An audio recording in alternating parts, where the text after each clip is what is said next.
یہ ہے دوسری چیز کہ در حقیقت تزکیہ نفس کا ذریعہ یہ قرآن ہے۔ سینوں میں جو روگ ہیں، حب دنیا، حب مال، حب شہرت، حب اقتدار، جس کو کہ ایڈلر کہتا ہے دی ارج ٹو ڈومینیٹ، میرا غلبہ ہو، میرا تسلط ہو، میں نمایاں ہو جاؤں، میری حکومت بن جائے، اختیار میرے ہاتھ میں آ جائے، دی ارج ٹو ڈومینیٹ، یہ ساری ارجز ہیں ہماری در حقیقت جس سے فساد رونما ہے۔ یہ حب مال ہے جس کی وجہ سے ہمارے اندر تنافس ہے۔ الہاکم التکاثر حتی زرتم المقابر، یہ کثرت اور بہتات کی طلب تمہیں غافل کیے رکھتی ہے یہاں تک کہ قبروں تک جا پہنچتے ہو۔ آنکھ انسان کی کھل نہیں پاتی، جس کے پاس 10 نسلوں کے لیے کھانے کو موجود ہے، اس کی بھی حرص جو ہے اور مزید کا لالچ جو ہے وہ ختم نہیں ہوتا۔ یہ چیزیں ہیں اصل روگ، ان دلوں کے روگوں کا اور سینوں کے اندر کے ان امراض کا علاج قرآن ہے۔ یا ایھا الناس قد جاءتکم موعظۃ من ربکم وشفاء لما فی الصدور۔ اب جب یہ دو چیزیں ہو جائیں گی، اب تیسرا لفظ ہے ہدن۔ ہدایت بیکار ہے جب تک دل میں گداز نہ ہو، ہدایت بیکار ہے جب تک کہ نیت درست نہ ہو۔ کوئی شخص بڑا عالم ہے لیکن اپنے علم کو اس نے ذریعہ بنایا ہے دنیا کمانے کا، تو در حقیقت یہ قرآن اس کے حق میں ہدایت نہیں ہے، اس کے حق میں عذاب خدا بندی کا ذریعہ بن رہا ہے۔ حضور نے خود فرمایا القرآن حجت لک او علیک، یہ قرآن یا تمہارے حق میں حجت ہے یا تمہارے خلاف حجت بنے گا قرآن کے قیامت کے دن۔ اس لیے کہ ایک شخص اس کو دنیا کمانے کا ذریعہ بنا رہا ہے، ایک شخص اس کو شہرت کے حصول کا ذریعہ بنا رہا ہے، ایک شخص علم کو ذریعہ بنا رہا ہے دنیا میں نمایاں ہونے کا، اپنی تعریف کا۔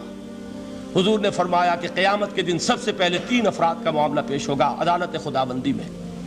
ایک وہ جو بڑا عالم سمجھا جاتا تھا، اس سے بڑا علم پھیلا۔ دوسرا وہ جو بہت صاحب ثروت تھا، اس نے بہت خیرات کے کاموں میں پیسہ لگایا۔ تیسرا وہ جو دنیا میں شہید سمجھا جاتا تھا کہ اللہ کی راہ میں جنگ کرتے ہوئے جان دیا۔ اللہ ان تینوں سے جو اس کو نعمتیں دی تھی ان کا ذکر کر کے پوچھے گا کہ میں نے تمہیں یہ دیا، تمہیں یہ دیا، تمہیں یہ دیا، تم کیا کر کے لائے؟ وہ شہید کہے گا کہ اللہ میں نے تیری راہ میں جنگ کی اور اپنی جان دے دی تاکہ تو راضی ہو جائے۔ اللہ فرمائے گا کذبتا، تو نے جھوٹ بولا، انک قد قاتلت لان یقال جریء، تو نے تو یہ جنگ اس لیے کی تھی کہ کہا جائے کہ بڑا جری ہے، بڑا بہادر ہے۔ یہ لوگوں سے بہادری کے تمغے لینا تمہارا مقصود تھا۔ وقد قیل، وہ کہا جا چکا ہے، اب یہاں تمہارے لیے کچھ نہیں۔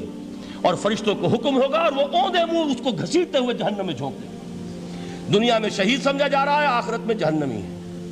یہی حال اس عالم کا ہوگا، یہی حال اس دولت مند کا ہوگا۔ تم نے یہ علم پھیلایا تھا کہ تمہارے علم کا چرچا ہو جائے، تمہاری شہرت ہو جائے، لوگ تمہاری دستبوسی کرنے لگیں، لوگ تم سے جھک کر ملیں۔ وہ دنیا میں ہو گیا، تمہارا مطلوب مل چکا، تمہارا مقصود حاصل ہو چکا، اب یہاں کچھ نہیں۔ تو جان لیجئے کہ جب تک دلوں کے روگ درست نہ ہوں، علم بیکار ہے، ہدایت قطعاً غیر مفید ہے۔ پہلے دلوں کا کرسٹ اترے، اس کی سختی دور ہو، یہ ہے موعظہ۔ دلوں کے اندر سے حب جاہ، حب دنیا، حب مال نکلے، یہ ہے تزکیہ، شفاء لما فی الصدور۔ اب ہدایت خداوندی، اب راستہ آپ دیکھیں گے اور اس راستے پر چلیں گے۔ یہ ہدایت جو ہے دنیا میں، یہی آخرت میں رحمت کی شکل میں ظاہر ہوگی۔ جنہوں نے اس قرآن کی ہدایت سے فائدہ اس دنیا میں اٹھایا، آخرت میں رحمت خداوندی کی بدلیاں ان پر سایہ کریں گی۔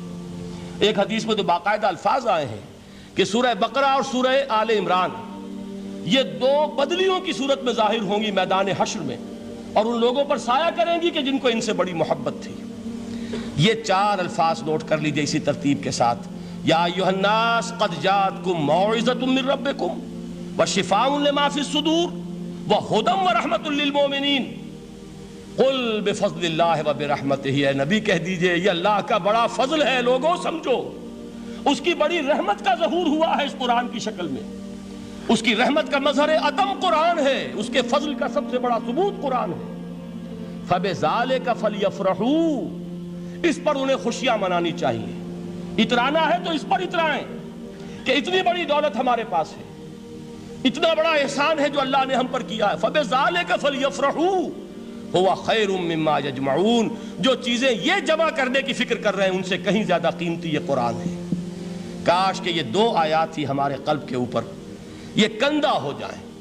پہلی بات میں نے عرض کی تھی، اس کا شعور ہر ایک کے لیے ممکن نہیں، اس کا باطن بیدار ہو چکا ہو۔